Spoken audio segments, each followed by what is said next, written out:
Welcome to the Infinite Life with Katische Haberfield. I'd like to take you on a transformative journey, exploring the mysteries of the soul. I hope you enjoy the regression case studies, mediumship interviews, and fascinating discussions that I've had with guests on the podcast. I hope that these answer some of the questions that you might have about life on this planet, on others, and in other dimensions. Thank you for joining me, and please don't forget to like and subscribe. And, most importantly, share with your friends. Namaste.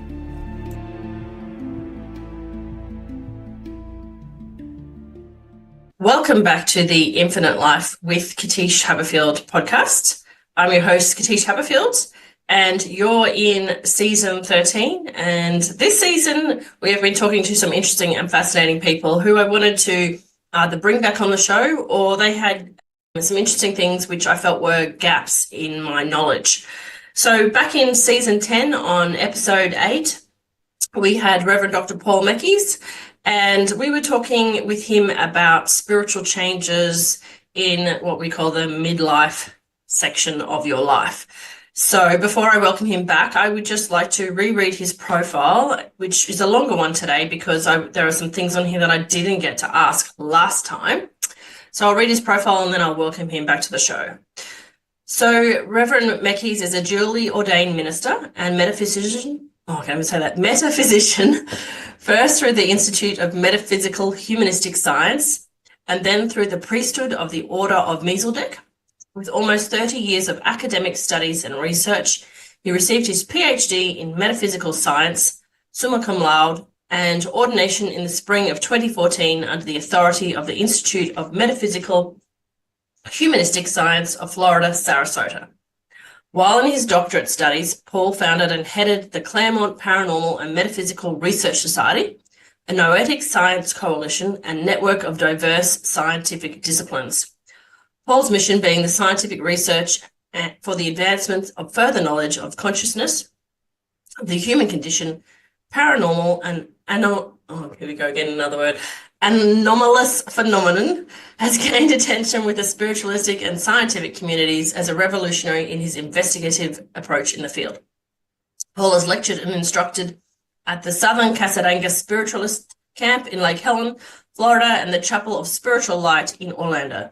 Dr. Meckes has lectured for the Institute of Noetic Science of Central Florida and the second and the third annual Treasure Coast Para-Unity Conference in Fellsmere, Florida, on quantum physics and the paranormal. The annual 2018 Consciousness 2.0 Symposium in Kissimmee, Florida, as well as appearing on the Paranormal Stakeout podcast through the X Zone radio show on iHeartRadio. In 2019, following 10 years as a student medium, he received his certification with the American Spiritualist Association under the direction of the late Reverend Benjamin R. Cox and the Chapel of Spiritual Light, where he later filled in as an interim pastor of the church. Reverend Dr. Meckes continued his education with the Morris Pratt Institute of Psychical Research. Later, he was invited to be a guest on the Fringe FM radio and the American Roundtable of Tough TV. Dr. Meckes is the founder, host, and producer of the Conscious Radio Network, LLC, that broadcasts a weekly podcast series, I think it's bi-weekly even more, which examines a wide range of scientific research on consciousness, spirituality, earth mysteries, is that word again, anomalous phenomenon, and the ever-changing factors of the human condition. In 2023, Reverend Dr. Meckes was nominated into the Marquis Who's Who in America, of which inclusion is limited to individuals who possess a professional integrity, demonstrate outstanding achievement in their respective fields, and have made innumerable contributions to society as a whole. He's also an affiliate for the Order of Exorcist, St. Michael Seminary, studies of assessment science under the authority of the Most Reverend Ronald Fay Enright, SOSM. Welcome back to the podcast. Thank you for having me back. You're welcome. And I think I said already, season 10, episode 8, if you have missed the previous discussion with Paul. So in our last episode, we were talking about sort of stuff that happened midlife, because at that time I was focusing on helping people understand their spiritual awakening. But when I was rereading your profile, and the things that I wanted to talk to you back was I never got the chance to ask you about your mediumship skills, your paranormal investigations, which I watch all of the stuff you have on the YouTube in terms of ghosts and your paranormal investigation stuff, because that's my jam. And then your doctorate. So what I wanted to ask you first of all is you were studying mediumship since 2009, and you did a 10-year program with Reverend Benjamin Cox, who you've just done a series on your podcast. So that meant you got certified in 2019. If you can go back to 2009, why did you begin studying mediumship? Because some people grow up in families where there is this genetic tendency or predisposition towards being a medium. Some people have experiences with things that bump in the night as kids, and some people meet somebody who can see ghosts or can communicate with ancestors and loved ones, and it's what I call through exposure to people, you get a skills transfer. How did it happen for you? Why did you, in 2009, roughly, decide, I want to learn about being a certified medium? I think the lead to that was that precursor of being the only child. And you got all that time in your life growing up just exploring the universe, the inside, working from the inside out and looking at everything around you, and it seems like in a different light. And I believe that I vaguely remember seeing and experiencing things as a child growing up that not necessarily wasn't there, but was there. Most people call them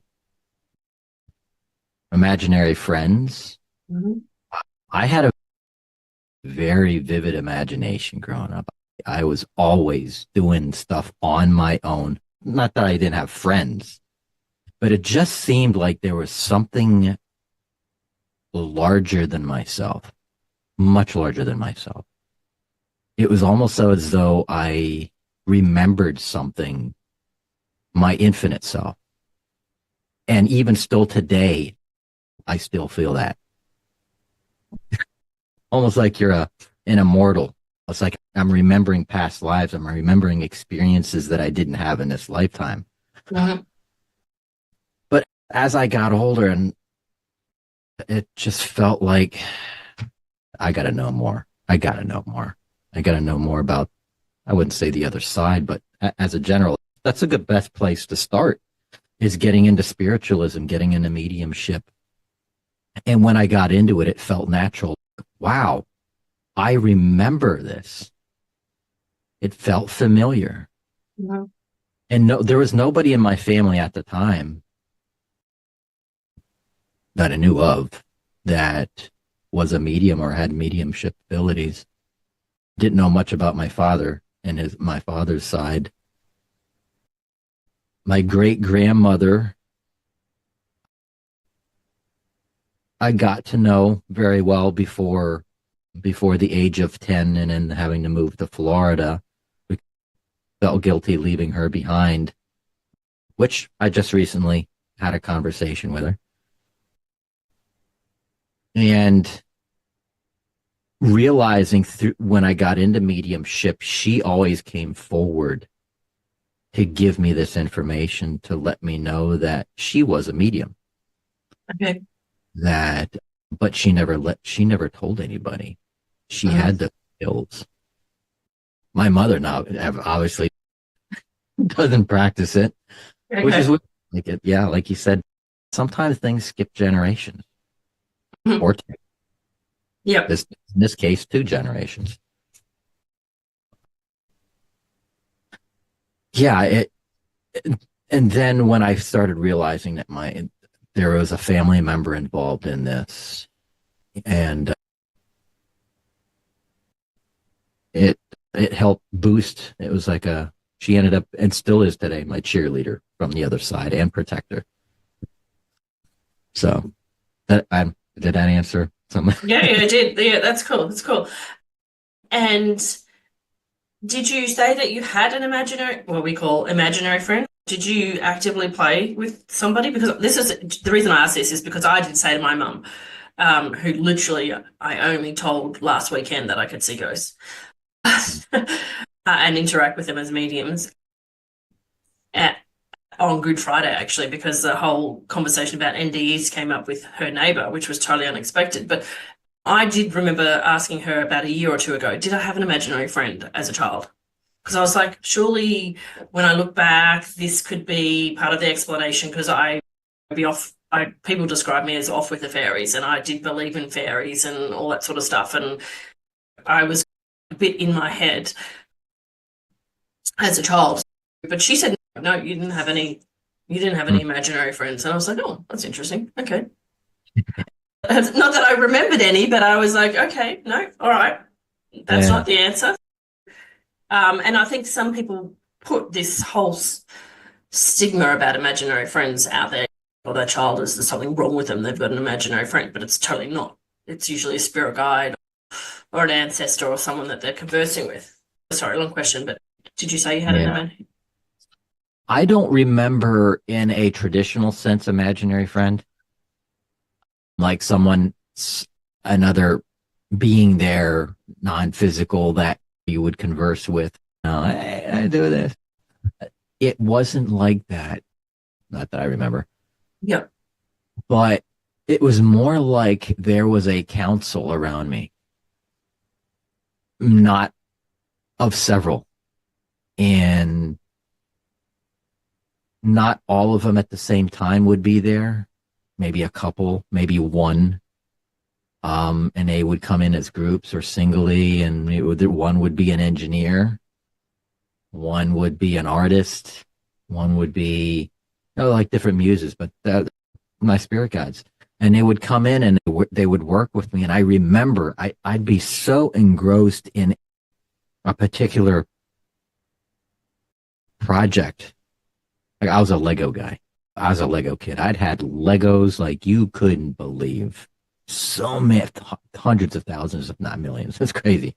Parents hated it. Stepping on them, yeah. I know my kids were Lego fanatics. We've still got the Lego.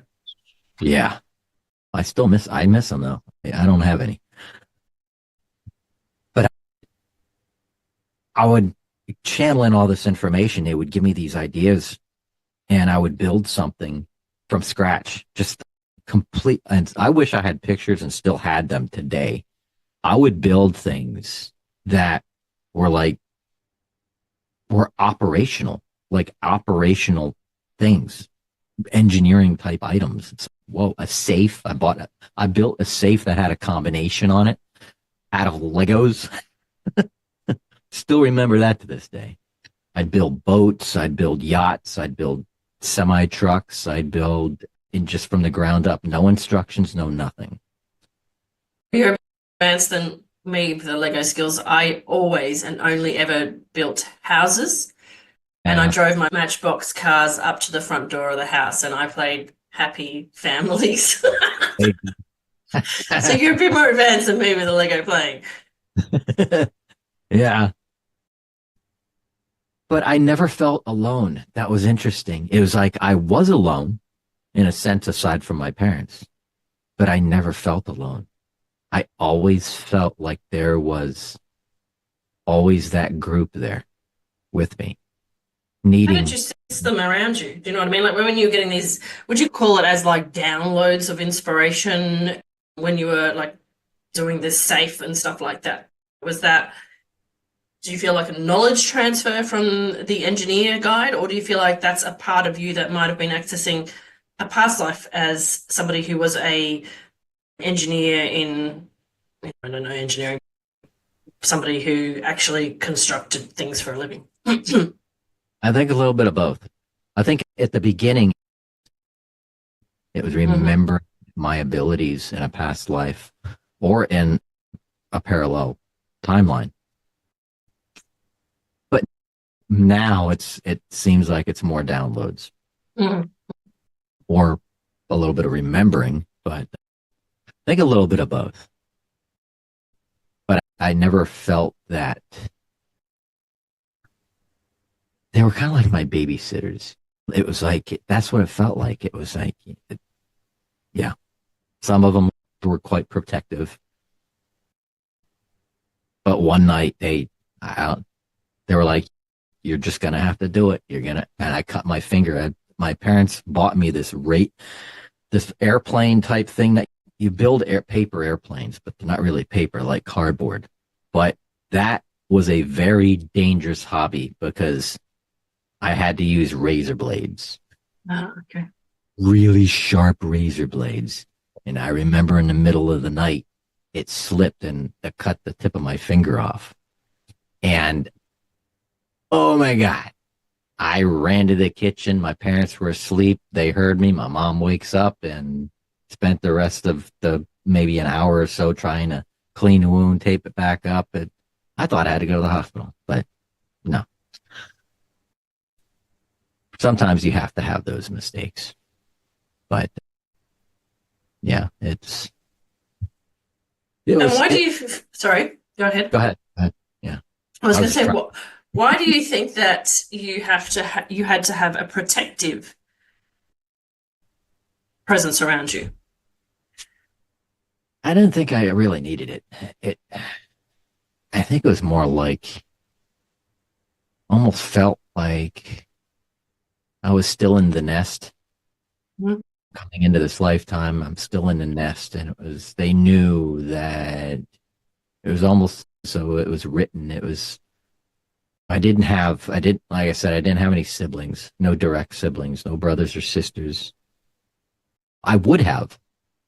My mother always reminds me that I would have had a sister that would have been maybe a year older than me if she was still alive now.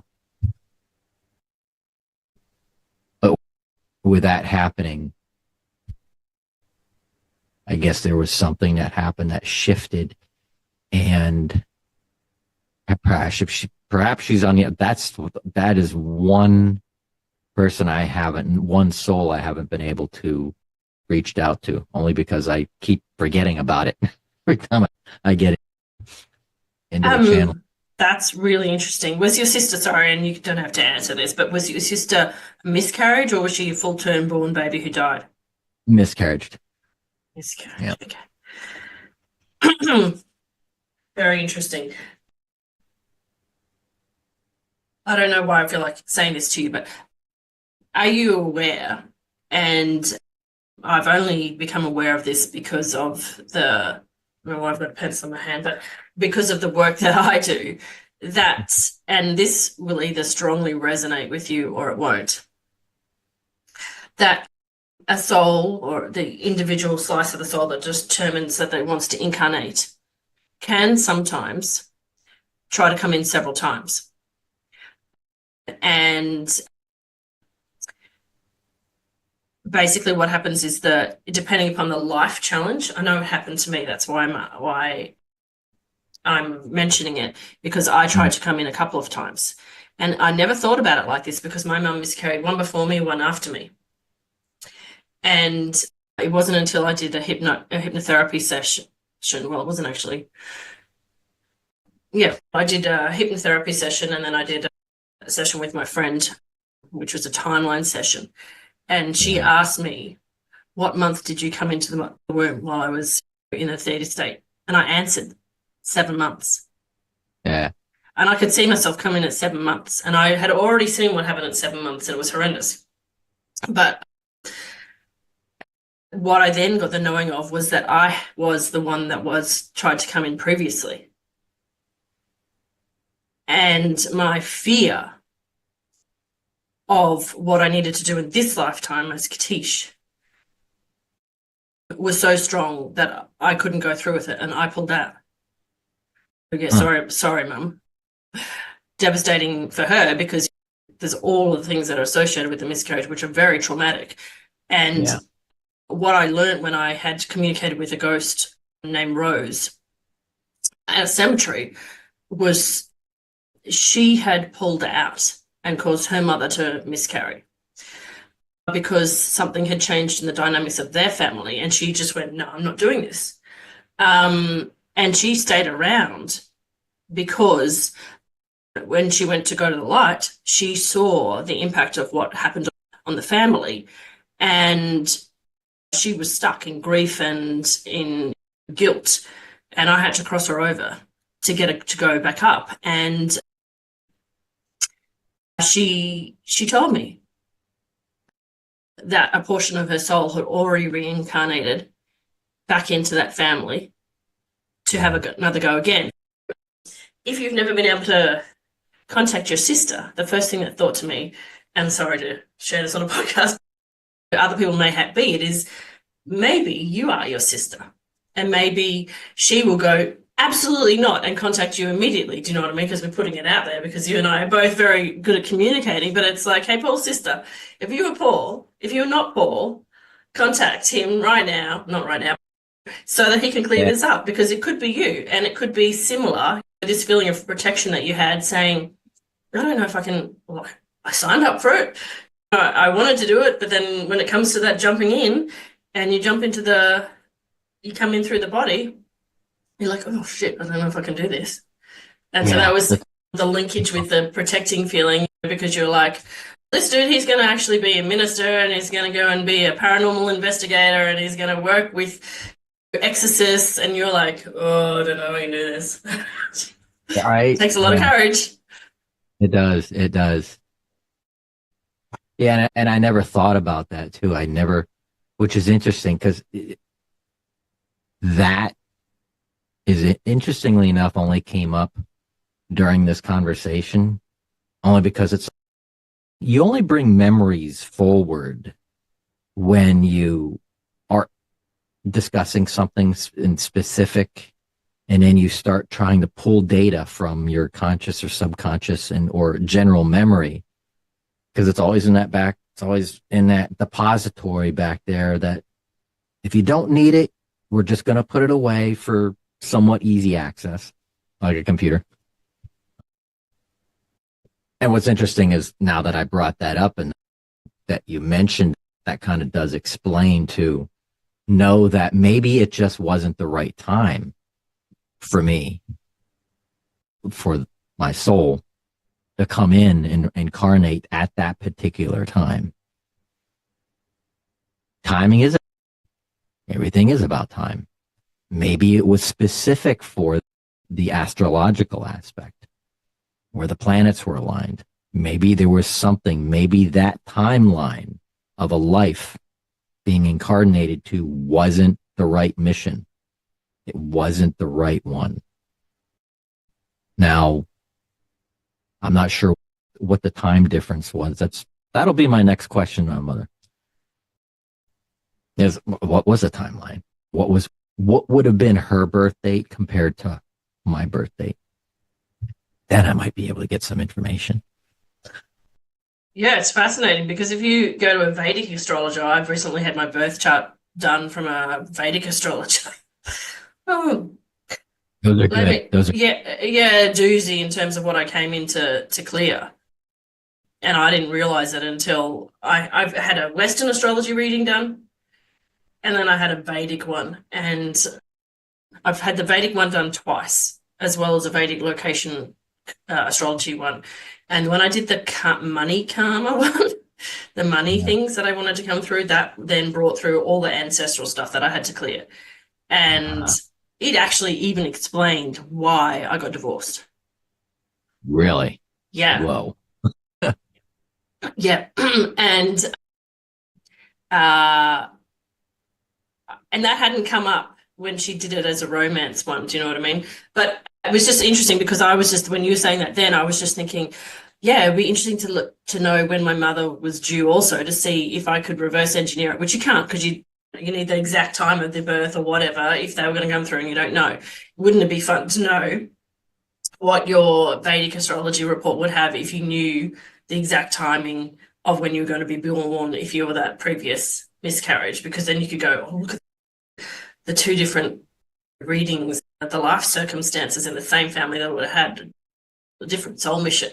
But yeah, unless you've got a live birth or a stillbirth, you don't know that actual time, and you can roughly know the date, but you don't know the hour and stuff like that. But yeah, fascinating to see. It'd be fascinating to see that difference of approach.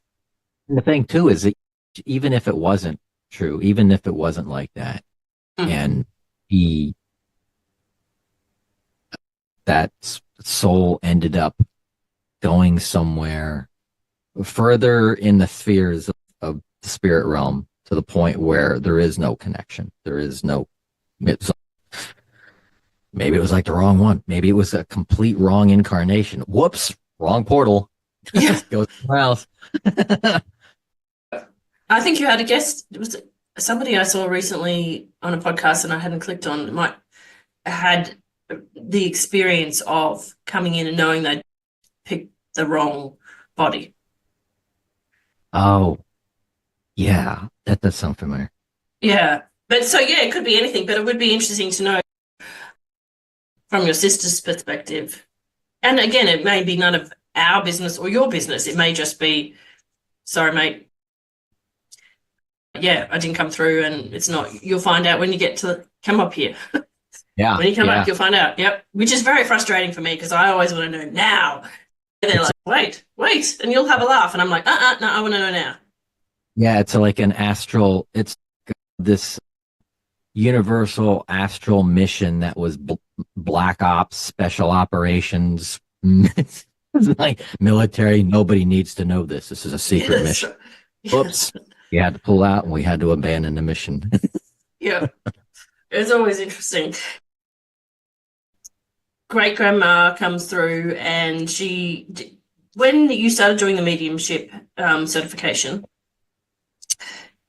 and she came through then, she was one of the first ones that came through. Is that what you're saying? I think it was a couple years into it that she presented herself. It was actually when I started doing some mediumship circles in our class at the Reverend's home. We'd all sit around and stuff. And then the late Reverend Ben Cox would come in, and I remember him delivering a message to myself about my grandmother, great grandmother. And then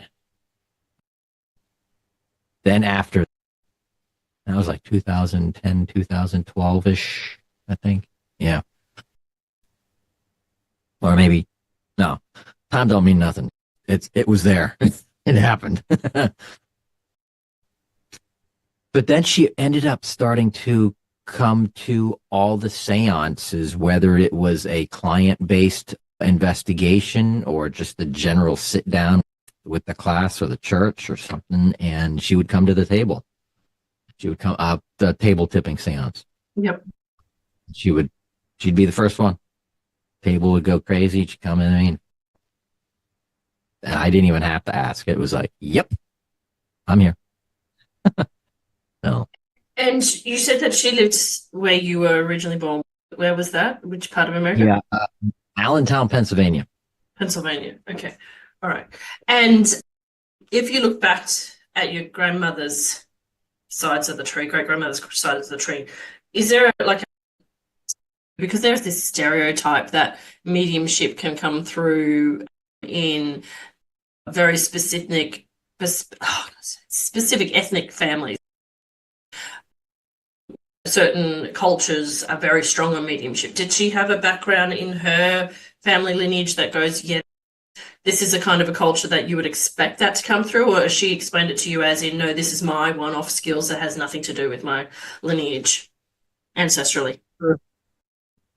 It never came through that way, but I would, when I tap into the energy from her and tap into the heritage of the family, she's originally from Austria.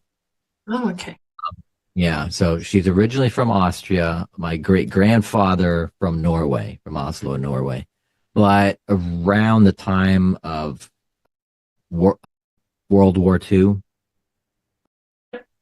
actually World War One, World War One through World War II, especially World War II is when he came to the United States. Both of them came to the United States. But at that time, they hadn't met each other. Right. She came over, definitely, yeah, it was definitely before World War II. my great grandfather had to escape and change his name to escape the persecutions from the Nazis, and left his family behind. He was only 14, 15 years old, I think, at the time. But then also seeing a little bit about, I'm trying to get more information on the family, because I asked my mother this the other day. I was like, is there somebody in the family that can really pull some information other than having to get a genealogist to do all the investigation and stuff like go that? on ancestry, yeah. Already here. Is it all? Does somebody already have information? Don't know yet.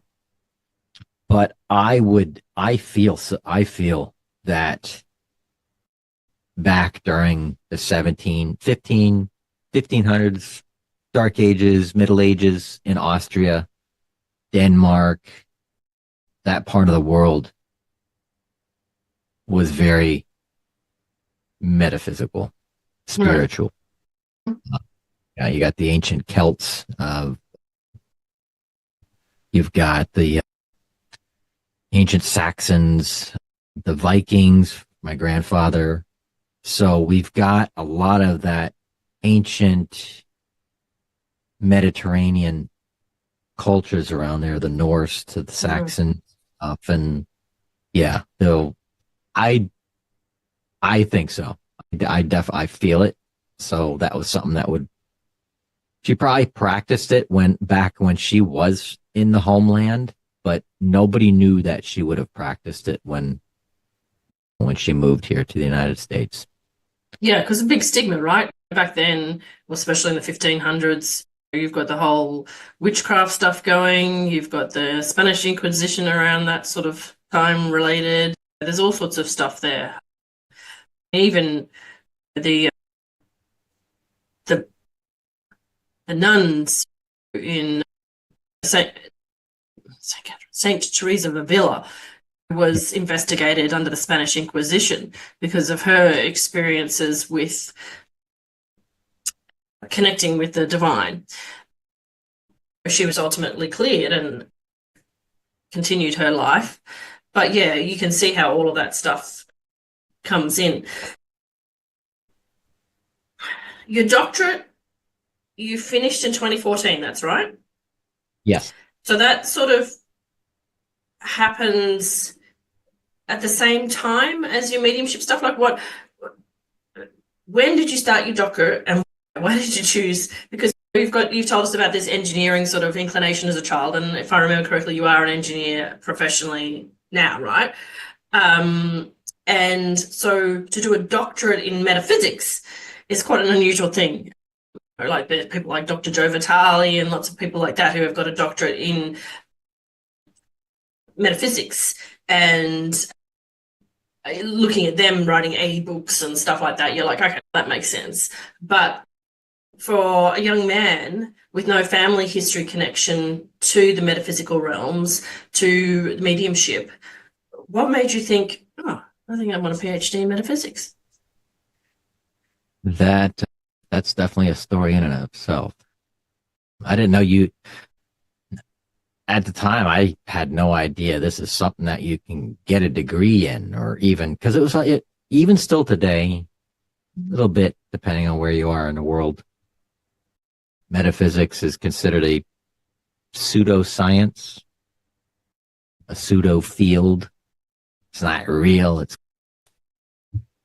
not official, but soon science is slowly proving it otherwise. And that's about the time in my life when I'm like, whoa, what? I could get a degree. And what sparked the whole degree thing was, it was shortly after my divorce. And, going through those mirrors, it's like, what's wrong with me? What can I do this? I just felt bad. It felt like a midlife crisis, yet it wasn't quite midlife. And, thinking that this is all my fault. And that was, at that point, I would say I was depressed. I was just, I don't know, confused, angry, lost. And it was as though and it was almost like a download. I get this download of information, and then suddenly it's not that I don't remember ever asking, but it was like the spirit guides or someone, the spirits on the other side are going, knock, hello, this is what you need to do. And it was more of a thought and more of a push. This is the next step.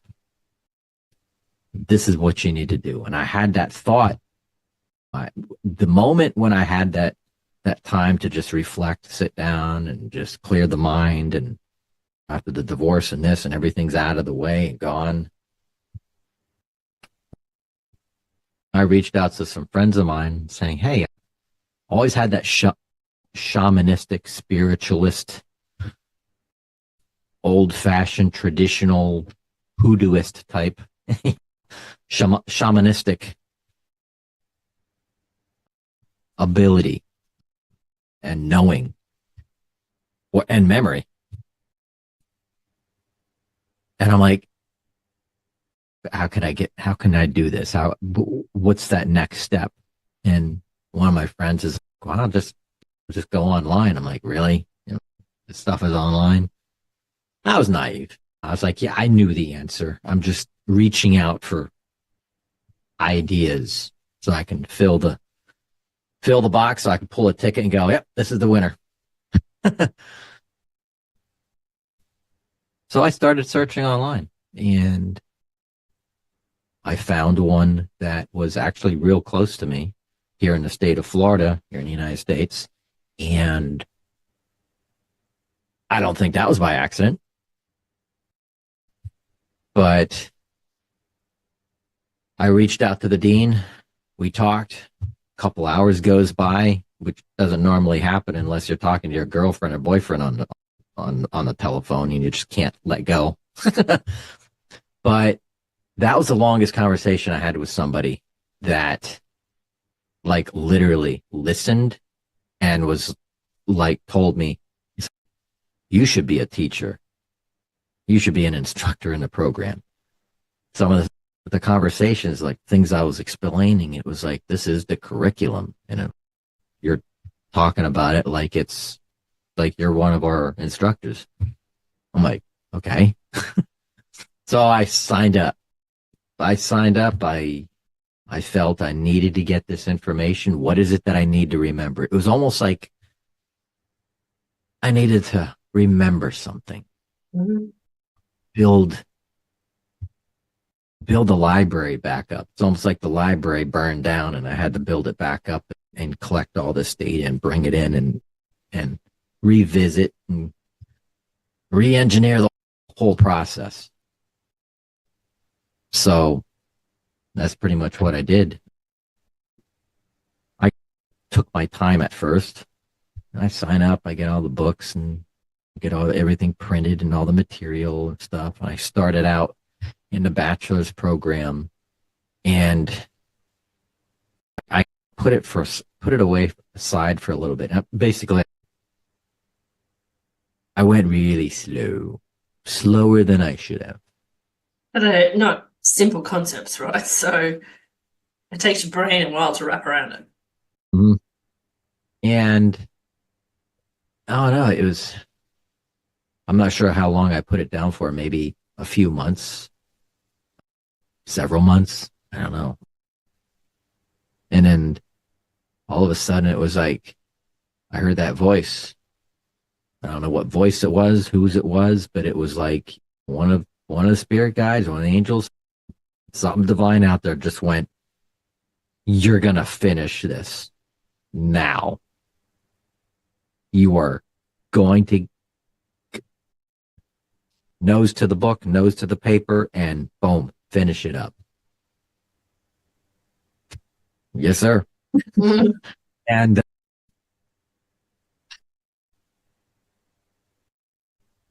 I did.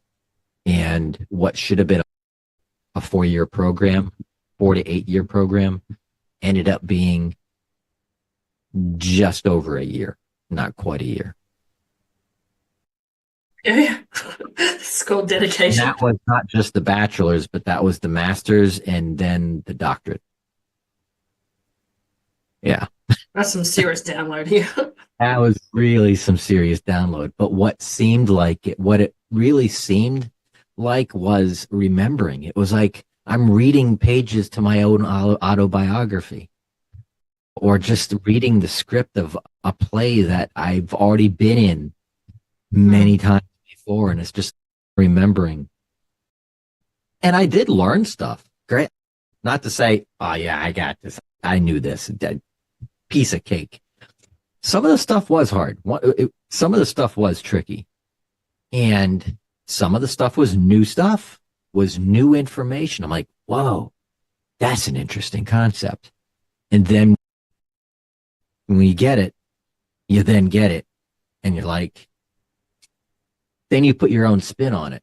And you start to go, wait, there's something else to this. It allowed me to dig in and go, this is something I want to work on. This specific thing is what I want to concentrate on. Or this specific thing. When you get into the quantum, when we got into the whole quantum aspect, quantum science, quantum mechanics, quantum physics, and you start looking at the quantum model of the universe compared to the standard model of Einstein's, you wrap your head around that and you're like, whoa. And this was actually, it wasn't even shortly. This is about a decade after that documentary came out, What the Bleep Down the Rabbit Hole. What do you know? And if nobody's, if that, watch that now. heard it, definitely look it up. What the Bleep Down the Rabbit Hole. It's awesome. I think I still have it on VHS. That's how old it is. Or DVD, Right. something like that. But that, when I saw that and comparing this, when I was going through the quantum parts of the course, I was like, wait a second. Okay. But then I'm going, what does this relate to consciousness? Where can I bring consciousness into this? And within the quantum model, then it starts to explain the universe, dimensional theory, string theory, spooky action at a distance. And that quantum science can actually prove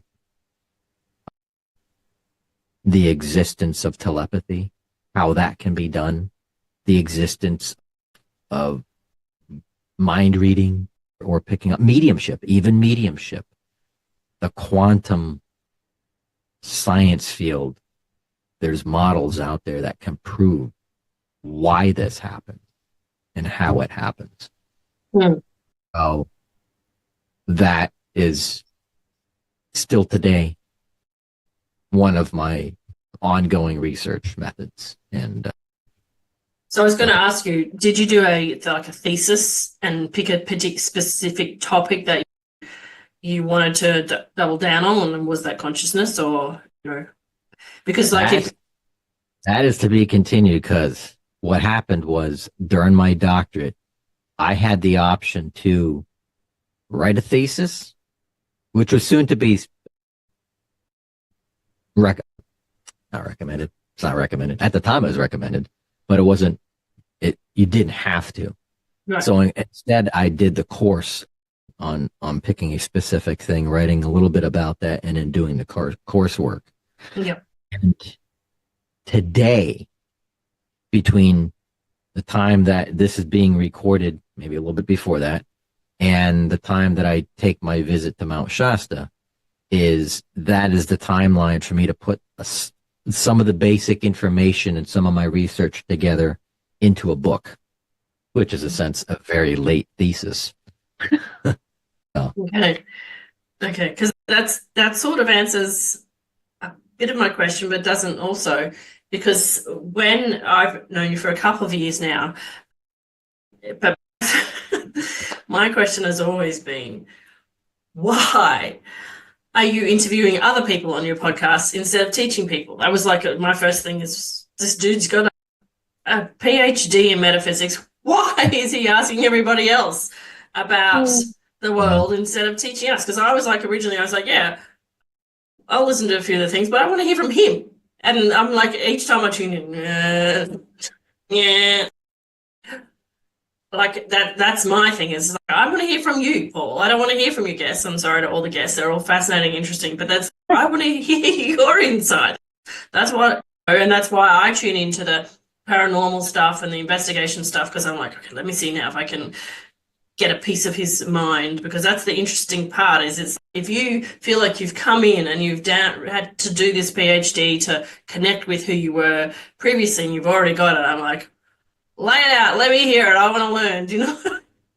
It's like because I've grabbed all my metaphysical knowledge through other people's podcasts and reading books, and I will ask my guides and particularly the archangels, and they will explain something to me, and then it's like in one ear and out the other, and then I'll be like thinking. I'm like, oh, that explains it now. And they're like, yes, that's right, and you can ask us again, and we don't know why you forget it, but you completely forget it, and it doesn't make any sense to you because you have to experience it. That's what the way you are as Katish, you have to experience it to get the knowledge, because otherwise we would have you sitting at a desk for a million years. Whereas I was trying to get some. Have you read this book, Vibrational Medicine? No, but it does sound. This is an amazing book, and he was killed. Yeah. And it's all about the body and how consciousness comes in and how to use your body to connect. And I like highlight and underline, and I go back to it time and time again. And they're like, yeah, if you open that book now, the answer's there. And I'm like, oh yeah, I forgot I knew that. And then I'll apply it to something that's happened with a client or whatever. I'm like, oh, I should have known that. That makes sense now. But sometimes you can read it in a book. The conspiracy theory for you, there you go, is something to do with the pharmaceutical industry killed him. Ah, that makes sense. Yes. Almost like the conspiracy with Malaysian flight, something, that one that disappeared. Oh, yeah, not around that. But yeah, he was a medical doctor. But this was supposed to be, it's amazing. Like, it's just an amazing book. And yeah, he was mysteriously killed. Wow. But yeah, so that's why I'm like, sometimes you can read it, but then I need to hear it from somebody else as well. Do you know what I mean? And then I'm like, oh, okay, he said it this way.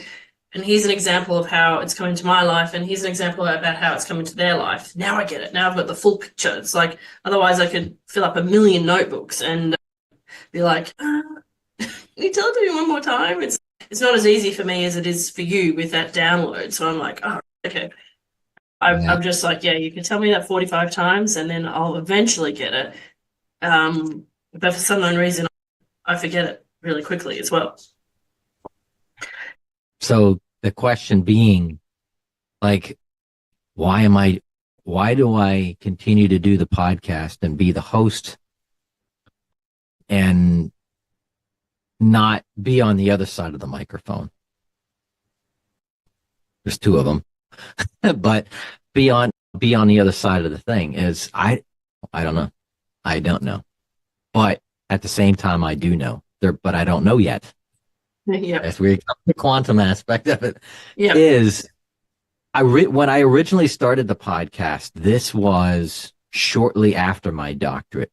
And when Spirit came to me and said, I still remember it today, it was like literally overnight. It was like, you need to have a radio show. And I'm like, what?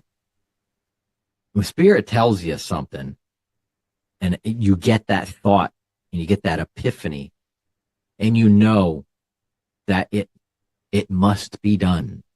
Just build it and they will come. Okay.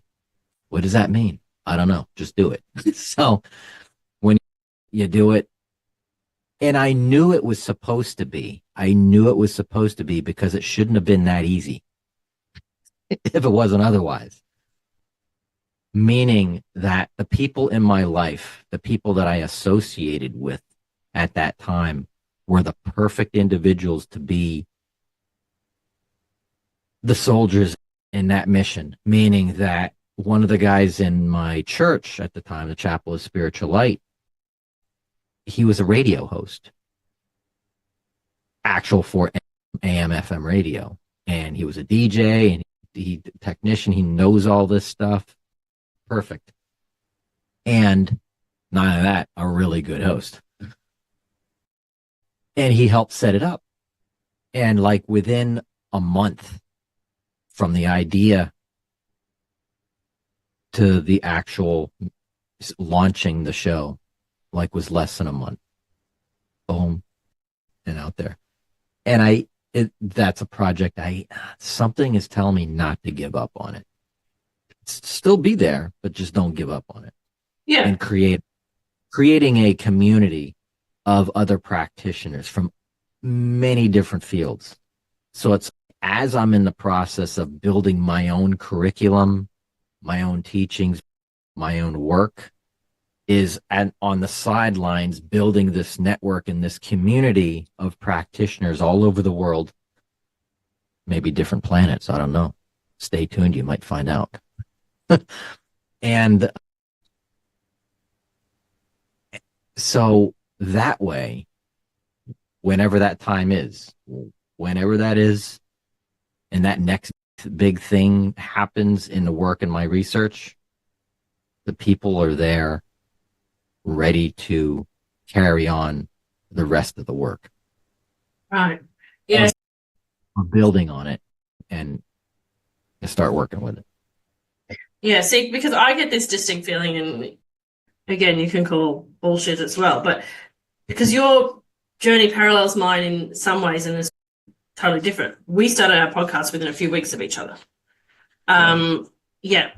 And what I find interesting is that,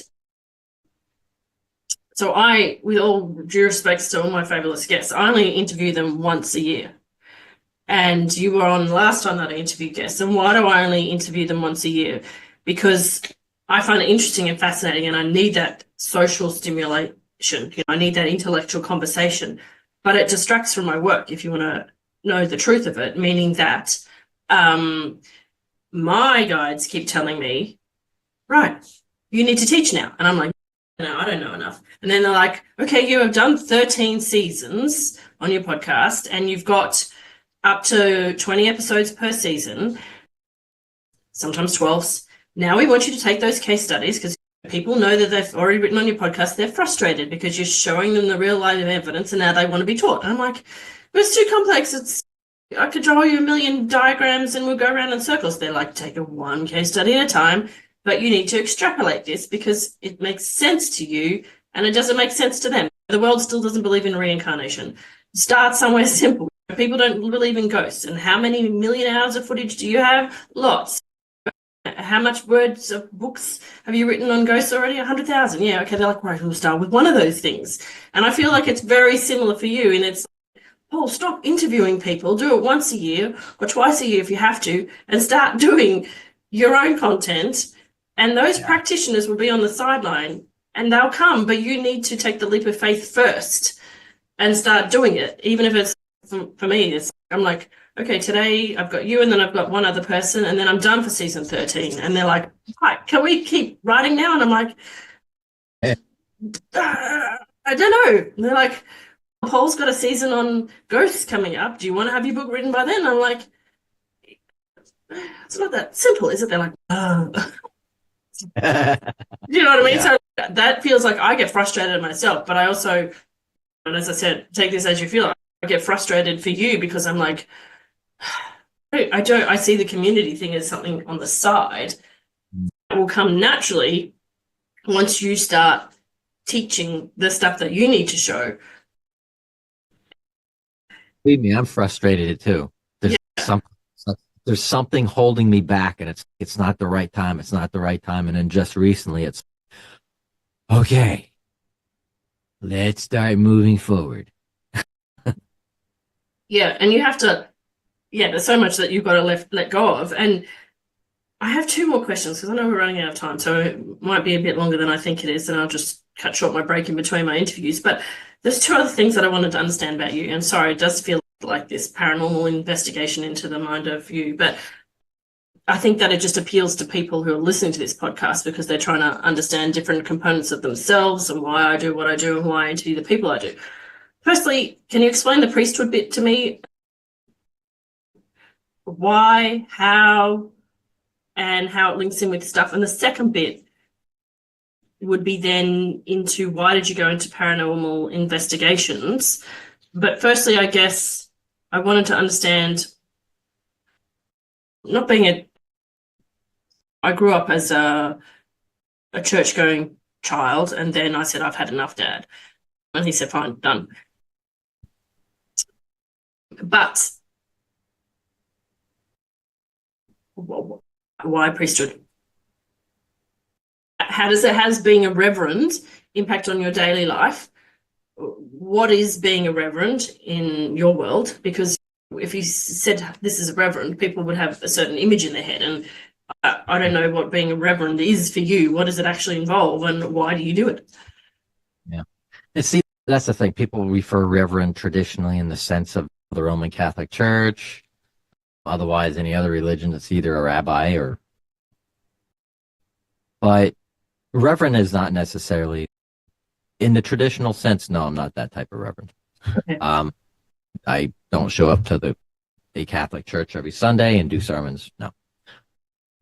A spiritualist, a minister, pretty much, is the best way to categorize it. See, I don't even know what that is. So it's basically any other type of church. It's non-denominational. If you're religious, you believe in something spiritual. It's all spiritual. But a spiritualist church, especially in the United States, compared to the UK or the European version of it, which is originally where it started.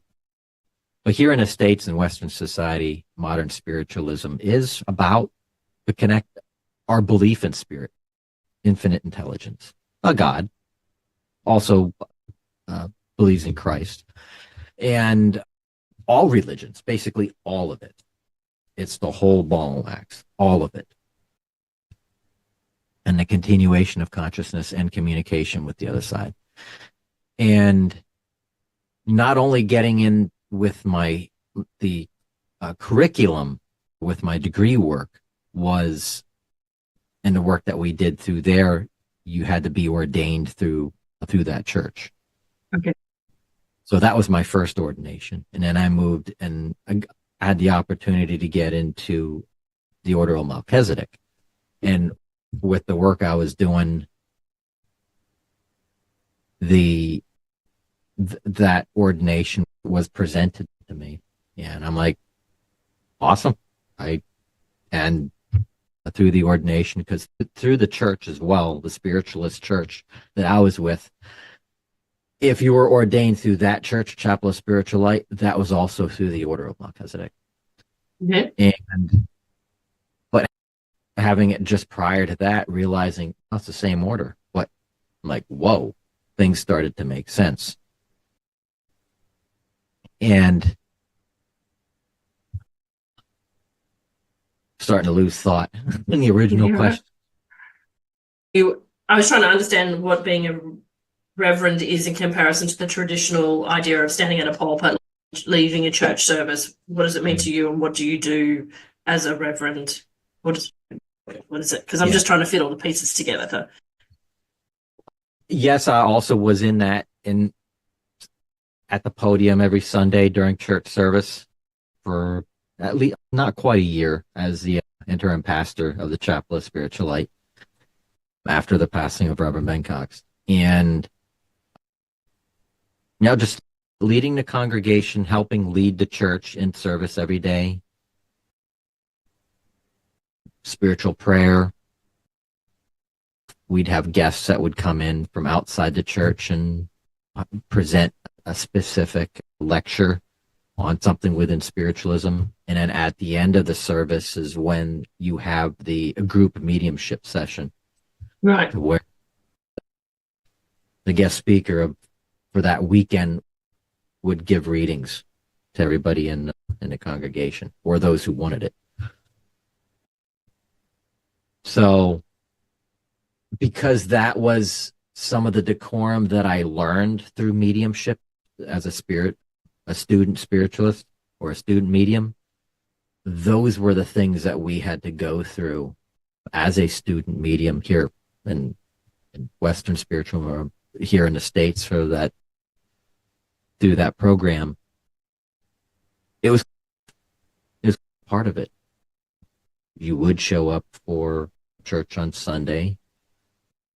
It felt to me like a seminary, but in a different sense. And every week we'd have the classes, sit in a circle. But as far as I'm getting off topic a little bit. But as far as the reverendship, yeah, as a minister, in a sense, yeah, it gave me the opportunity to teach spiritualism, to understand it more, work with other ministers in it, and being the organizer in giving people the opportunity to find themselves and to spiritually heal them or spiritually give them advice, readings. And then that's what led into the whole Claremont Paranormal thing. It was actually just before that I had already gotten into it, if you want me to lead into that. Yeah, well, I wanted to check first how you're going for time, whether you've got a broadcast going live today or you're right. Okay. Yeah. And before you do get into it, the reason why I wanted to clarify that is because for me, I had never, and this is just my naivety, but I had never associated spiritualism with being a religion. And that's one of the things I got out of listening to Reverend Ben Cox in that series that you had, because being in Australia, it's quite different for us over here. And until last week, I didn't even know that we had a spiritualist church in Brisbane, that it was near me and that I had walked past it before, because I just thought spiritualism was groups of people who came together to do the mediumship, seancing, and the table tipping part. Like, I didn't get the fact that it was considered a religion and that you explored. I just thought, when I see church and I see religion, I think of the Bible or whatever book you have, and I think of hymns, and I think of formal structures and pews and delivering a sermon and being very serious and then going and have scones and cup of tea afterwards. I don't see, and then maybe you might go to Bible class if you want to study it, but I don't see it as examination of consciousness, or it is understanding yourself. My son goes to Bible studies. He's different from me, but he learns through that. But I didn't associate spiritualism with that framework that I had in my mind about a church or a religion. So that's why I asked the question. And and spiritualism in itself it's all one of, and many is the main things are, like what Reverend Ben had mentioned too, is spiritualism is not just a religion, or can be a religion, but it's a philosophy as well as a science. And with the work that he has done that he had done in his lifetime, and some of the work that I had done with him, some of they're not experiments, but investigations. I wanted to do an investigation and also a research thing with him about the skull group experiments from back in the UK, back in the 70s and 80s, and repeating those.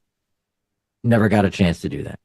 He had passed away before we moved forward. And I had wondered about that. That was the science that I wanted to do. That was the stuff, because he was so interested in it. He was so interested in the science aspect of spiritualism. He wanted, even though he was a traditional spiritualist, there was a scientific part of him, and a scholar. The best scholar I've known and been able to personally learn from. So interested in the science aspect of it. Even though he didn't want to, and myself, there's a part of your belief whether it's religion or not, that you want to hold on to the traditional aspect and not get your mind blown away, and then your whole reality of it crumbles. But there was a part of him that wanted the scientific explanation of why this phenomenon exists. Mm. But I think we all kind of want to know that.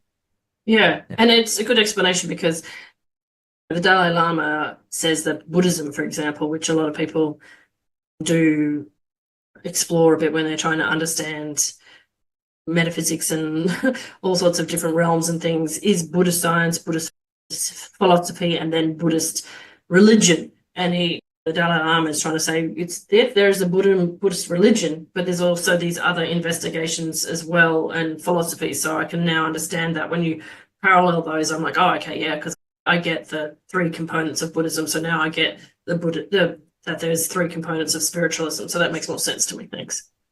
Yeah. And then when you look at, in a traditional sense, say the Roman Catholic Church, is there a science aspect of the religion? Yeah, maybe. It's probably hidden. But you have the mystical aspects of Christianity. There is a mysticism to it that was really cool too when I got into spiritualism, learning about the science of the Bible, the metaphysical aspects of the Bible in some of the stories. And not stories, but the context in and of itself as a whole, as a astro-theological literary hybrid of what could have truly taken place in the past, truly, really did happen based on scientific evidence that is now starting to come out going, wait a second. And not only that, but the real evidence written in the ancient Sumerian texts, which has always been another study of mine, is archaeology and para-archaeology and anthropology. Taking all of the science and archaeology and history and bringing it together to explain what really happened. What is the human species? Where did we originate from? Who are we really? And the whole spiritual aspect of it is consciousness. Mm.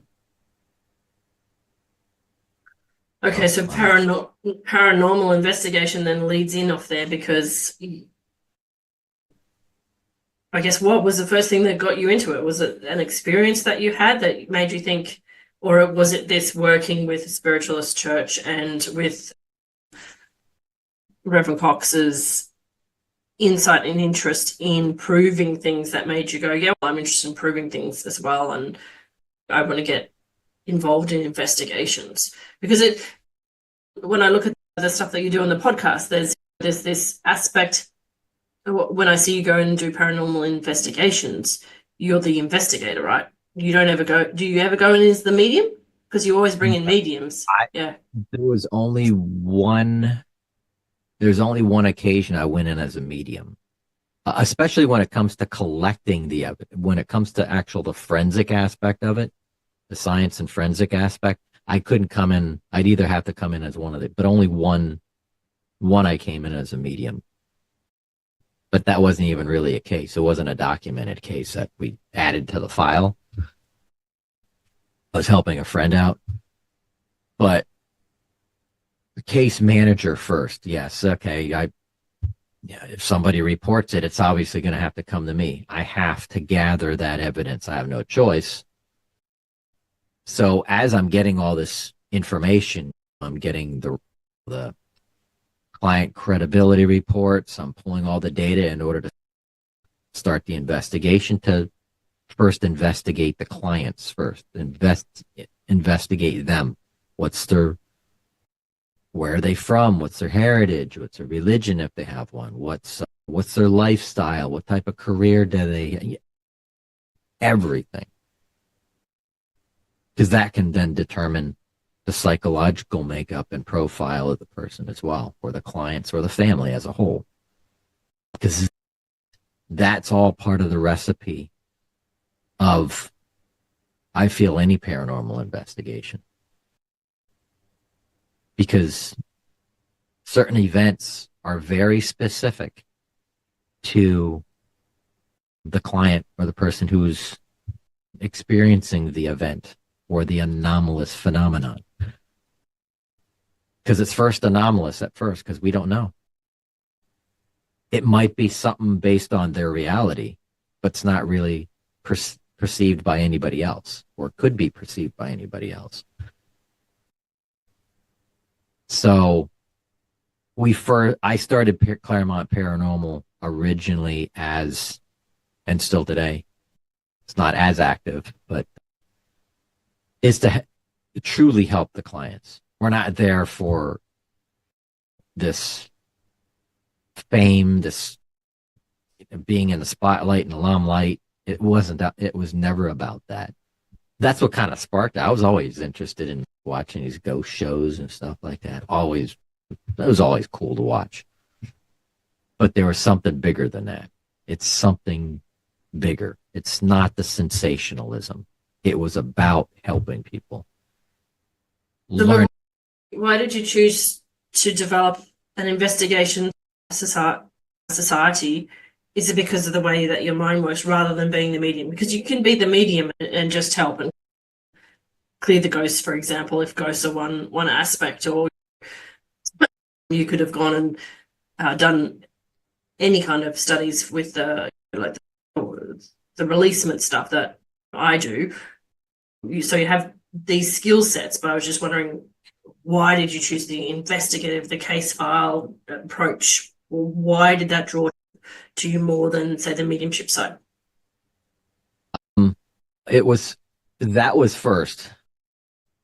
That was the first part of it, was the paranormal investigation. And then, because I started at, what was it? It was what, 2012, 2014. I've done it aside with other people before then, and implementing these skills as some of my approaches before Claremont Paranormal.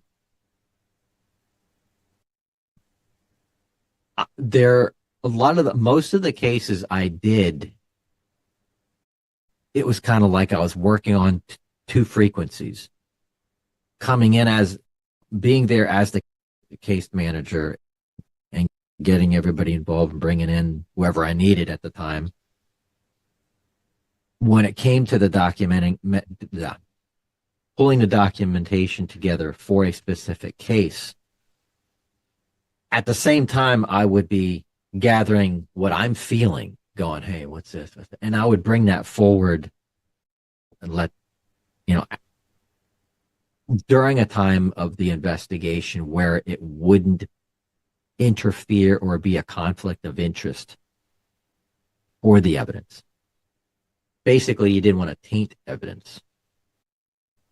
So it was usually after wrapping up and bringing forward and presenting the official data, it was then that I would go in or come in and work with the people and say, this is also what I feel is part of the correction, the resolve. And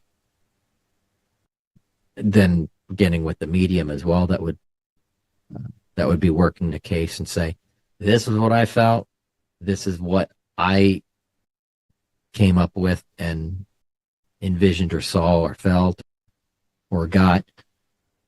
What do you feel? Do you think that? And most of the time the information was all cooperating. It all cooperated with each other. And that also, it gave me that is when I started realizing that the mediumship aspect was also a side for me to start building on. And that's when I came in as a student medium with the Chapel of Spiritual Light. Going, yeah, there's something more to this. Yeah. Something more to this. And so you don't have to answer this, but when people use you for a paranormal investigation, see, my business background goes, I'm hoping they're paying you. But then there's this whole collective societal thing that goes, you can't charge for that sort of thing. Do you actually get paid for all that time? Because you're in there for overnight or a couple of days or a whole weekend. Do they pay you to do that? Or is that like a karma, a service, spiritual service, a karma clearing kind of an activity for you? Yeah, it's definitely a service. It's a free service. I've never charged for an investigation. It could go on. I think the longest one was about 4 weeks, but it wasn't like a full 4. Oh my God, you were standing there for a month? No. Yeah. Absolutely not. What it is like we'd go for a weekend. We'd show up one weekend, we're there overnight into the next morning, sometimes the next night, and then do it all over again the next weekend. But yeah, we would charge for it. And everybody on the group, and that's what's so awesome about this field is people, whether you're a technician, you're into the science and you're just a technician, or you're just a medium and you're not in for science, like some of my crew members or past crew members, because I've had many different ones. And they were all in it for the same reason. They weren't there for the money. They were there because that was in their heart. They did it. They did it from the soul. They did it because they loved it. They did it because they knew it was for the highest and best. It was for giving back, being of service, being of spiritual service, ecclesiastical service, service to mankind in general. It was something that we knew people needed it. So it's a need, almost like healthcare. Imagine if we had free healthcare. Wow, that would be great. Yeah, I get it, but I also don't get it. So you'll have to forgive me because as you know, I've done my own spiritual service in the ghosts that I've had to cross over, and you know, I know why you don't get it, because you're going. Because my brain goes wild. Because I've now drawn the line, right? I have now personally drawn the line. And so, yes, if I am going past an ambulance and somebody has just died and they need help, or there's somebody still in that ambulance from last night or whatever, I start crying and I know what's happening in that ambulance, and I will take them straight to the archangels and we will go to the light with them. And that's my spiritual service. If I walk into a cemetery and there's people still there, because I happen to be going for a walk and I've walked past the cemetery, I will cross them over to the light, and that is the spiritual service. But I've now said to myself, I have just spent 5 years, basically, almost half time crossing over ghosts. There's a limit. And I now have drawn the line, and I now charge for it, because I now charge for house clearing. I now charge to teach people how to cross over ghosts. I now do meditations for them, and then I have upgraded my spirit releasement therapy to sort therapy. And I'm like, I've got to the point where it's like, I have to eat. I can be a spiritual service being to the extent where I become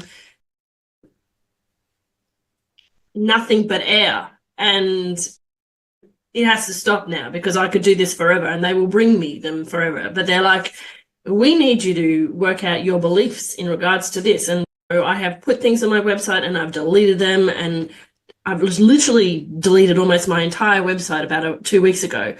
And they said, you've got to surrender now. And they're like, you have to let all of these things go. And I went, delete, delete, delete. There's nothing left. And they're like, right, now you just need to sit. And now you need to wait until you know it's time to put things back on, and we will give you the upgrade to put it back on. So yesterday, in the last few days, I've been like, oh, for God's sake, here we go again. Put it back on. And they're like, are you ready for the upgrade? I'm like, right, now you'll type in what we want you to type in.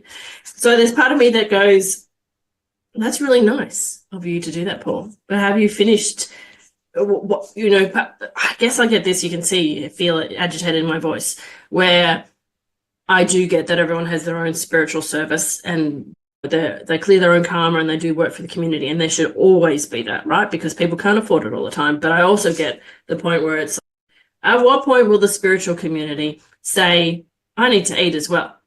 Or do we want to keep locking each other in this cycle of, okay, you need to go and be a postman or a shopkeeper or an accountant or an architect to earn a living, and then we're going to burn you out so that every weekend and every evening you're doing this stuff for free for people, and your what I would call God-given gift is actually the stuff that you're doing for free.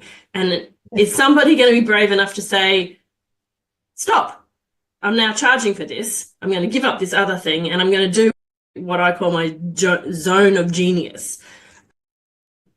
And it's the same with my channeling that I've got on the website now. There's part of me that goes, like, that's, why would I charge for that? And they're like, you're going to put this figure in and it's going to be really uncomfortable for you. And sure, you might not only get 1 or 2 clients until you get comfortable enough with it. And then, God help you, you're going to be really, really busy and you won't know what's hit you. But you have to have cleared all these beliefs. I'm not saying it's your path too, but I'm just trying to explain my path, which is, if I was a house owner and I had a lot of paranormal stuff come in, would I want to pay somebody for it? And the answer would be, if I could, yes. Why wouldn't I? Like, it's a professional service, We would accept donation. We wouldn't say this is free. Actually, we usually say we don't charge for this. That's normally, they know. And most of the clients knew that we didn't charge for it. Yeah. But there were some reciprocal offerings at the end of the investigation. We'd all get, the case would get a lump sum, 120, a couple $100 here and there and stuff like that. And, or the client would buy us lunch, would show up and buy us lunch. So you'd have all these little things happening. But yeah, granted, in a general sense, I too, for other items, like the house clearings, I would charge for a house clearing too. And normally I would and have in the past. Very specific things would be added to that eventually. But as an overall, in general, the investigation, the case itself is done pretty much at no cost. Yeah. Okay. Because, and it comes back to my question. When I first met you online by your podcast, I was like, this is an interesting fella. Let me go on his website and see, what does he charge for? And I'm like, it's just a podcast. There's nothing here that you can buy. So that's just part of the journey, because that's what, when you come on podcasts, I go on a lot of podcasts now. People are like, that was interesting. How can I work with them? And a lot of the times it's fine. It's just, no, you can't work with me. I'm writing a book, or I don't do that anymore. I just do speaking tours, or I just have a podcast. But there are people that go, and you've got that affiliation with the Order of Exorcists for serious cases. It's okay, there, I got an idea now. If I feel like I'm possessed, I can click on that link and Paul will refer me to somebody else who will, if I live in America or wherever, and I'm checked out and there is a case investigation into me, that's how I can get some help. But yeah, it's just, sometimes I ask questions because if somebody's listening, they're like, I really feel this connection and this calling to know more about Paul, and I don't think it's got to do with the podcast. I'm like, how can I work with you? You can't, unless you live in I nearly said Philadelphia, that's interesting, in Florida. Yeah, so anyway, I just wanted to clear that up for the podcast listeners, because you don't offer mediumship publicly, and you don't offer paranormal investigations unless it's part of, is the Claremont Society still active? Yeah, I guess so. It's kind of like this thing happening in the background here in like an emergency triage center. Okay, yeah. Yeah. But yeah, I don't have the website anymore, but there is a portion of the Conscious Radio Network website. I think it's the last page or something like it says Claremont Paranormal. So I added everything in there and brought that, keeping it alive, which is when we did the last one, the Howie in the Hills investigation. We stayed overnight to just capture data, see what we can capture, do some question asking and stuff. And that was more like a fun project. That was because the house was being sold. It's still actually for sale. And what the woman who actually owns it and brought us on board and said, hey, I just want to see what you can find. This is my experience in the house, and I just want to know if there are some active spirits that are still residing. For her and for people that get your help, it's probably, I just want to check that I'm not going insane. You're like, Yeah, there's something here that I can't explain. I need somebody else to just listen to me. And sometimes in some of these investigations, we were picking up some stuff that, you know, and here's the thing too, is at this point during the investigation, it was like a open source type thing. It was like, all right, everybody is free reign. You can do whatever you want. Because none of this information was actually going to really be official. We just wanted to see what we could find. And as soon as I got onto the property, it was like I knew something. I knew something happened down at the lake. That was the very first thing that came in my mind. I'm like, something happened at the lake. I'm gonna have to ask that question. It was about a block and a half away from a really big lake, and the house is a little over. I think as of today, it's definitely over 100 years old. And through the course of the night, we gathered quite a bit of interesting information. The question, because we don't know, there's an interesting historical significance about that city. And wanted to know if it was true. Yeah. Yeah, and for me, myself, I have to remind myself constantly. It's like there are people, you know, that don't even believe still about the existence of life after death. Whereas I get to this point, and it's like you've been through this intense 5 years to the point where you're like, duh, and you have made these assumptions now and this knowledge jump that you have to remind yourself. Of course, it's obvious to you, and you know what's there and why, and in an instant, but the rest of the world still needs to have it proved because they haven't moved their belief to that.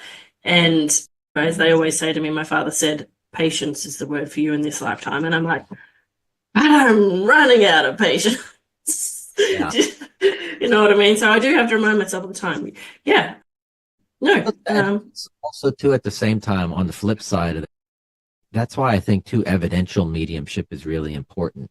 Because in most cases, a lot of people, like you said, are asking for proof. Wow, I know you say that, but I need proof. I need to see it. I need to know about it. I'm like, in some cases, you can't. There's no way to prove it. Which is why evidential mediumship is really cool, because you get the proof as a medium that, yeah, I would have never known about that, but you proved to me that it was real, that in other words, I'm giving, like, say, and I'm sure it happens to you all the time, is a client comes to you, they want a reading, and then you give them information that you wouldn't have ever possibly known about them, ever. And you give them information, and they are like, what? How did you know that? You give them enough detail, and they go, okay, I don't need any proof. I know this is real. I know that there's something more to this. Yeah. That as a medium, why you would know information about somebody you've never met. But that's the information that we get as mediums. That's the information that's what's really cool about this phenomenon of psychical research. Is it quantum science? Maybe. And that's what's so cool about it. And sometimes that comes up during paranormal investigations where we have to visit things on an interesting level. But at the same time, trying to pull enough proof. Like, your thermal cameras and you're doing a thermal imagery video capture of the environment while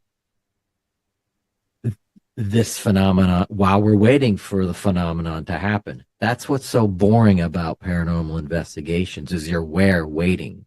You're waiting for phenomenon to happen or trying to get it to happen. Sometimes you can't. Sometimes they just don't want to play with us. Yeah, and they can be elsewhere too, because, that's what I've discovered in my ghost interactions, is that there's like a triangulation whereby they ping from trauma point to trauma point or physical location where they had intense emotional experiences.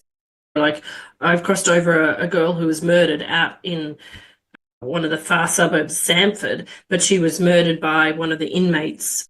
He wasn't an inmate at the time, he was her gardener. And he was the last person hanged in Queensland, I think in Australia. And he was incarcerated and hung at Boggo Road Jail, which is just near my house. Wow. And I was driving along the road when she tried to strangle me.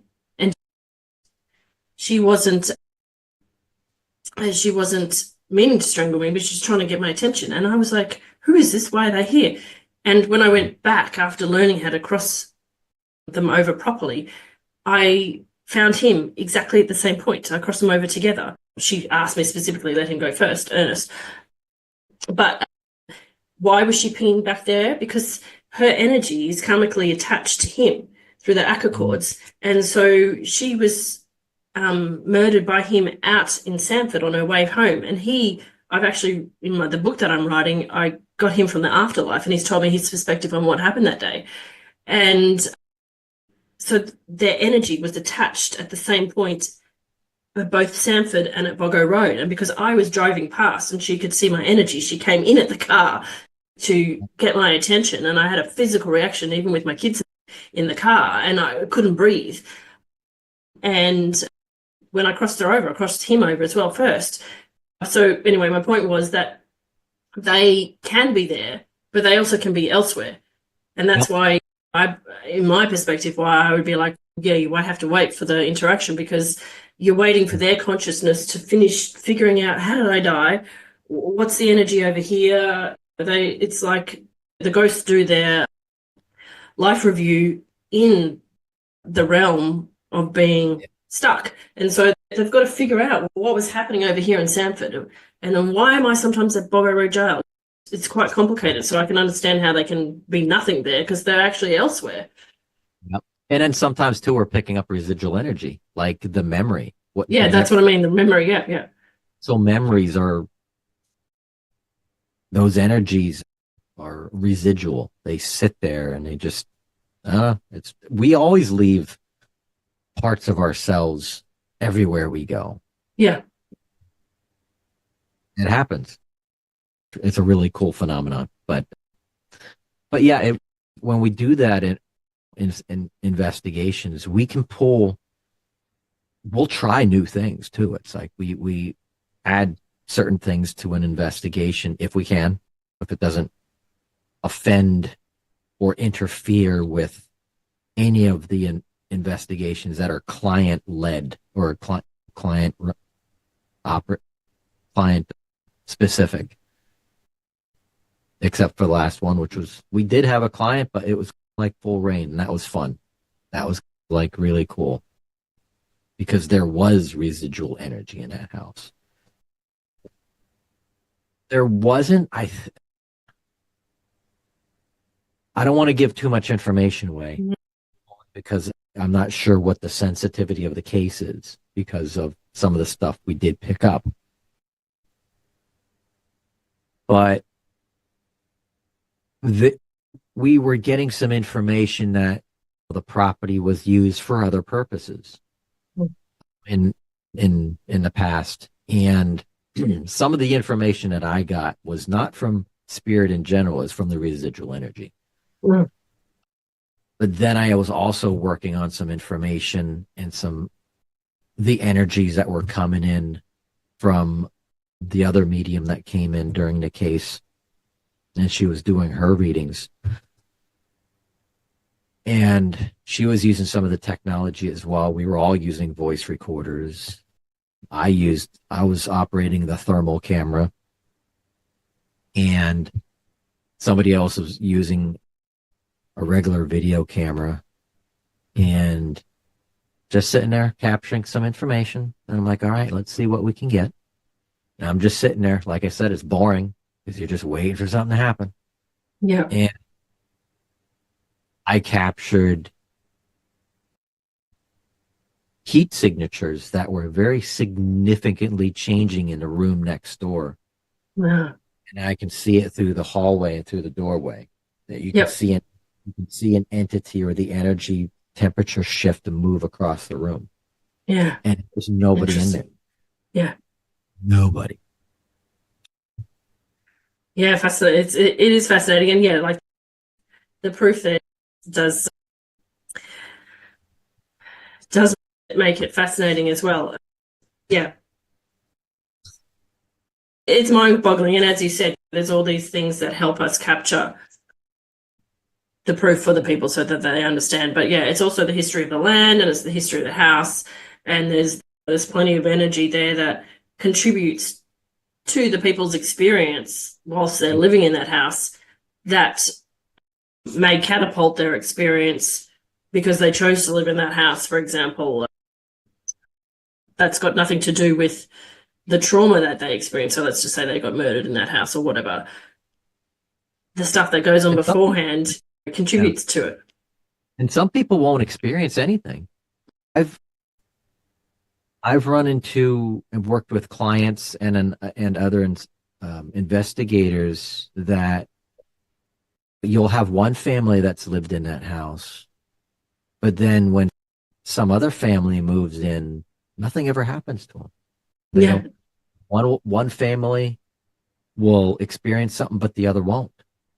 Which, in most cases, pretty much every case, every single paranormal investigation case,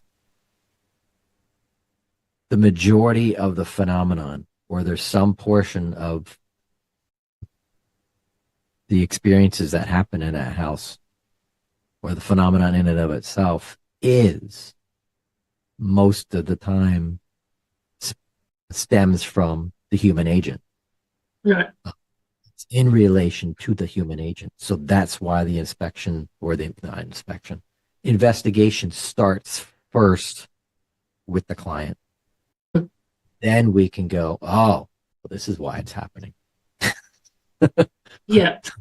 You don't need an actual investigation. Bring in all the toys and stuff like that, or the medium, because you need to see a doctor first. You need to go see a psychiatrist or a psychologist or drug rehab. So those portions of the investigation or case start first. Same thing goes with exorcism. Exorcisms are never just done.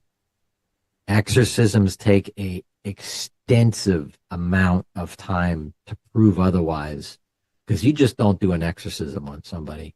There's no way that you do not do that. There is an extensive medical background you got to go through. You've got to give over a lot of information to the case managers and the church in order for us to investigate if an exorcism actually really needs to be done. We got to look at so many different aspects of the person and or the family and see, okay, is some of our evidence coming in right now proving that it's a demonic infestation? Is it a demonic oppression, or is it a demonic possession? And there's some clients that back out completely. I've heard in some cases, not all of them, but quite a few cases where they stop communication. They just break the thread from the case, and they're like, I don't want to move forward. Is it because of fear you get caught? falsifying evidence.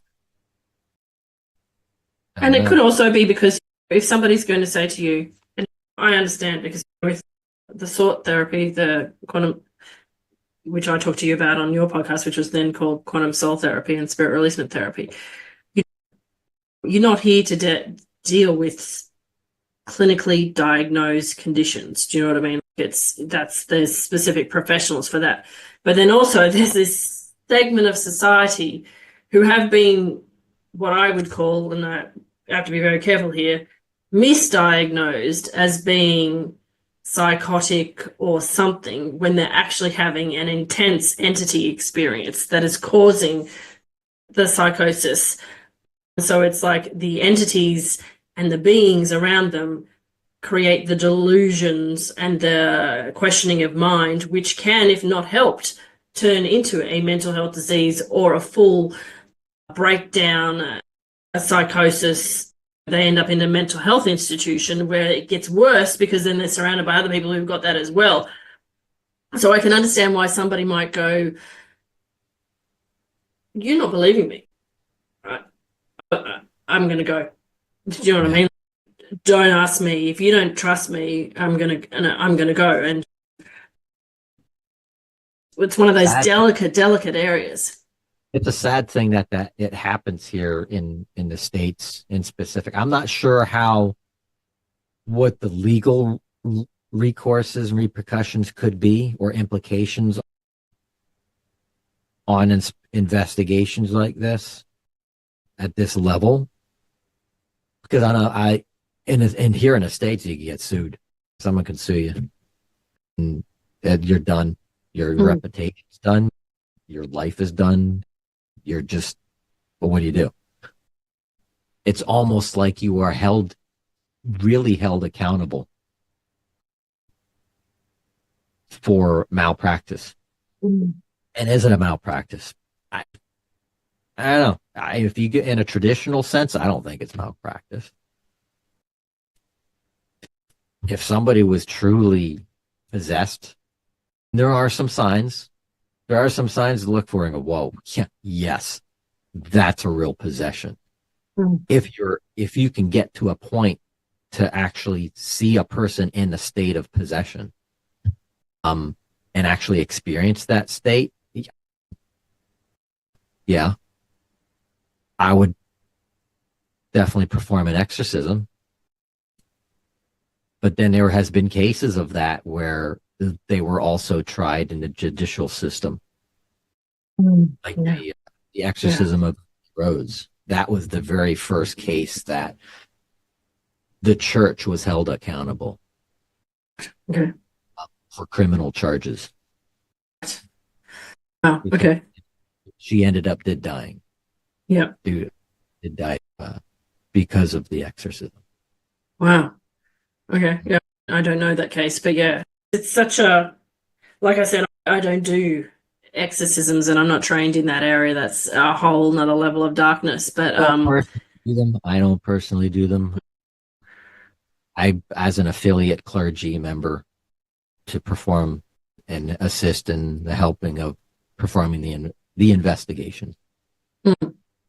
Yeah, but yeah, it's my job to explain to people that what I do isn't exorcism, because I guess of that. And America is a more litigious society than Australia.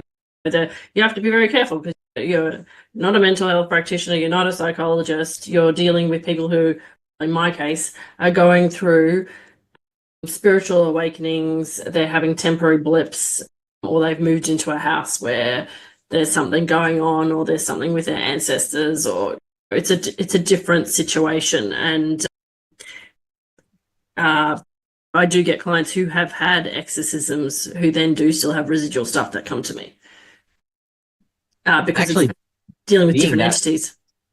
Yeah, and being that priest and being that, having to be in that person to actually perform the exorcism is a special kind of someone. Yeah. A real someone. Because that is not easy. No. I've heard the cases. I've seen some of the cases. Aside from actually being there personally, been in situations seeing what can actually happen to the person that is delivering the exorcism and officiating it. It is not fun. It No. is scary. It is downright, it can be downright horrible and very bad. And I'd rather, I don't want to be there. No. And you've got to have just such a level of protection that is just like, Yeah. the word supernatural comes to my mind, but it's not supernatural, but you know what I mean? It's this nth degree of protection that the ordinary person can't access that, because psychologically, if you're doing that exorcism, you Yeah. how do you sleep at night? Like when you've seen some of that stuff, right? Yeah. Your reality changes, completely changes. And I can relate to it of seeing and hearing the stories, but I have a really good imagination. But if you're performing it, if you're officiating it, yeah, your senses go into you lose your senses. Your senses are gone. You don't know what reality is anymore. You step into it, right? Hearing things, experiencing things, feeling things that your reality is. You may not even be in that room anymore doing it that you see around you, that you would normally see around you. You're still in the room, but you are now somewhere else. Feel death. And actually maybe potentially seeing the demons. Oh, yeah, I would believe that completely, because you've got to interact with them, right? You've got to tangibly see them, and perhaps maybe you do step aside your current personality and you have somebody like a religious figure or an archangel step into your consciousness to help you navigate that. I don't know, but you do have an assistant, and normally too you do have an assistant with the church, that's an assistant bishop or a clergy member that's actually assisting with you, because you can't hold them down yourself. Come on, there's definitely more than two people in that room too, as well. Yeah. Yeah. I can do it. I can't even watch scary movies anymore. So yeah. Nope, not anymore. That is special. That is a very special someone. And Ron. Yeah, Archbishop Ron has been on the show a few times. I watched one or two of his things, but it's like there's part of me that just goes, I don't even want to watch that, because I've had entities step through the screen. When if I reviewed data or evidence in a case, whether it's video, EVPs, anything, I do not sit there for more than 20 minutes at a time or 15 minutes at a time. I have to walk away, especially if it's EVPs, because I've worked with people who have been on cases that they've shared, and when our member of our team got possessed or got an attachment from reviewing information about the case. Yeah, they need the triangulation of force, where you put the archangels, you put yourself in a tetrahedron, and then the archangels on each corner of the tetrahedron, and that's how you get that protection. Yeah. But yeah, attachment is one of those things that I've experienced myself, and it's like also part of your learning process. It's like an initiation. You got that attachment, you can feel it physically, and that's part of your learning process, so that you know how that doesn't happen to you again. And because you've got a role in this area, because it hurts like hell. I had a ghost attached to my heart in a cemetery, and boy, I could barely breathe. I had to drive home with that. I was in a lot of chest pain, and I was lucky that I was doing a session with a friend who was very skilled, and she helped me access and cross over that person, Dennis. And then we talked to him in the afterlife. I hired another medium to say, what happened there, Dennis? Why did you attach to me like that? That was nasty. I've never felt that before in that way. Like when the girl, Ivy, tried to strangle me, she didn't attach to me. She got my attention, then she went away. But Dennis just went, and it came straight in the heart, and I nearly fell over And I learned a lot from that. And that was on the podcast, was the afterlife conversation with him about why he attached to me. But it was part of my learning process. And now I'm like, Yeah. You learn to put that wall up and that protection. yeah, Like, but I'm the same if I go on Facebook, though. I start scrolling and then I will get, the algorithm will show me haunted house videos or cemetery visitings. And I'm like, I know straight away, they were just talking to them and they haven't crossed over that ghost. And I'm like, okay, here we go. Radio team, let's do it. Let's cross them over right now, because I can't stop it.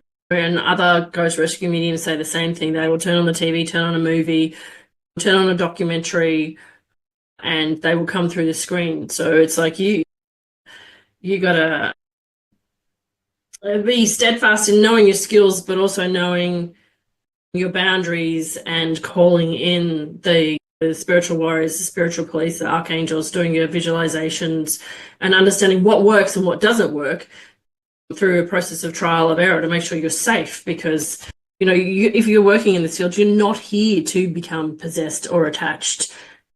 You're here to help those who are experiencing things, and your role is to be not the vessel of holding all this energy.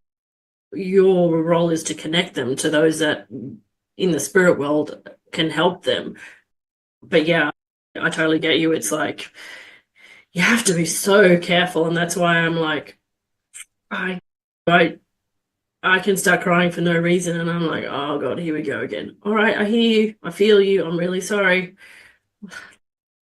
Let's do this, let's move you on, because I can't spend my entire life crying. I don't have any tear ducts left soon. I'm like, and I'll be like, okay guys, this is too much, stop it. And they're like, we're sorry. You've done your karma with ghosts now, and now this is something that you have to live with. Oh yeah. Radio. Yeah, and That's what it is. I used to always spread my investigations out. I never tried to overbook them. Not like I do the podcast. But I didn't want to do too many, because it takes a lot of energy out of you. Not if you're just investigating, but especially if you're going in. Because that's the thing, even though I was a medium and going in on 2 levels, not officially 2 levels, but I'd go in officially on 1 level and then come in on the back end as the medium. It takes a lot of energy out of you. And I've known people who have done way too much. Yes, it's energetically very draining, and your whole nervous system is shaking, and you've got to recalibrate, you've got to ground yourself, you've got to basically, it's totally different. An investigation or crossing over an entity or whatever, it's different than normal mediumship. It's a totally different energy, because a ghost feels different to a crossed over spirit. There's just no comparison. And that's why I know the difference so clearly now, because of what I've been doing the last 5 years, is because I emotionally and physically feel what they're going through, and that's how I know that they haven't crossed over. I know how you died. I can feel it. I don't want to feel it. Go. Quick, let's get you going, because I don't want that energy resonating in my body anywhere. Do you know what I mean? Yeah. But yeah. We have almost been talking for 2 hours, so I want to say, is there anything else you would like to cover before we go, other than please watch the seance? Any last words of wisdom or anything that you would like to? Conscious Radio Network. Yeah, just go to consciousradionetwork.com, and that everything's on there. Everything. Words of takeaway. I always tell my guests this too. Yo, what do you got to take away? I wish I had a free book, but that's on the way. Don't hide from who you truly are out there. If somebody out there is in that moment going, what is this all about? What is this? Why are we here? Why are we here? Keep asking that question. Keep asking that question, because everybody knows the answer to this question, and it is, to discover who we truly are. It's to experience, and it's the experience of that discovery of truly knowing who we really are. What's up, about? And don't forget to ask the other questions. We just sit back. If we're struggling, don't ask other people. Ask your higher self. Sit there in silence for a moment and just ask, and the answer will always be given to you. And don't lie to yourself. Don't lie to yourself. Don't try to be somebody you're not. Be your authentic self. You don't have to lie. You don't have to impress anybody at all. Just yourself. Yeah. Yeah. All right. Thank you very much. Nice day. And we will chat again another time, no doubt. Definitely. Looking forward. Thank you for coming on the podcast. You're welcome. Thank you.